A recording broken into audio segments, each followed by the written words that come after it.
खासदार संजय राऊतांनी मंगळवारी उद्धव ठाकरेंना श्रीकृष्णाची उपमा दिलेली होती आणि त्यावरून सत्ताधाऱ्यांनी टीका केलेली आहे। या टीकेला आज संजय राऊतांनी उत्तरही दिलेलं आहे। मला पोटशूळ उठत नाही, मी अजिबात तुलना केलेली नाही, असं राऊत यांचं म्हणणं आहे।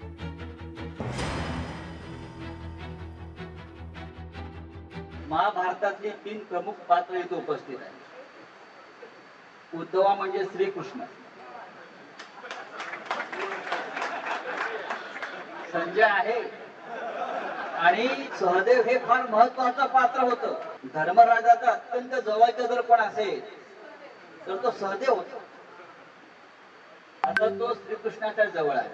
आता ह्याच मैदानात रत्नागिरी जिल्हा हा परत संपूर्ण भगवा ठेकेदारांचं राज्य संपून टाका। हिंदू हृदय सम्राट बाळासाहेब ठाकरेंचे विचार ज्या उद्धव ठाकरेंनी सोडले, वक्फ बोर्डाच्या सुधारणा विधेयकाला विरोध केला, मताच्या लागून चालण्याकरता आणि मुंबई महानगरपालिकेत विशिष्ट समाजाचे मतं मिळवण्याकरता आणि पाकिस्तानचे ध्वज फडकावणारे परभणीमध्ये आणि नाशिकमधले कार्यकर्ते ज्यांचं नेतृत्व उद्धव ठाकरे करतात आहे।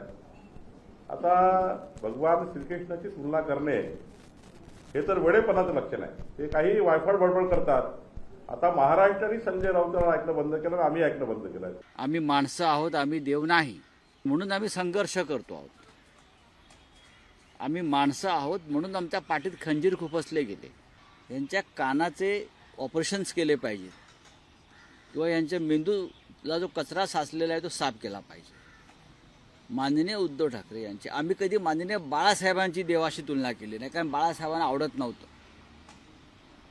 यांना बाळासाहेब ठाकरे कळले नाहीत, हिंदू हृदय सम्राट। यांना वीर सावरकर कळले नाहीत, यांना उद्धव ठाकरे कळले नाहीत, मग यांना काय कळतं? लोकशाही मराठी ऐका, पहा, जागरूक रहा।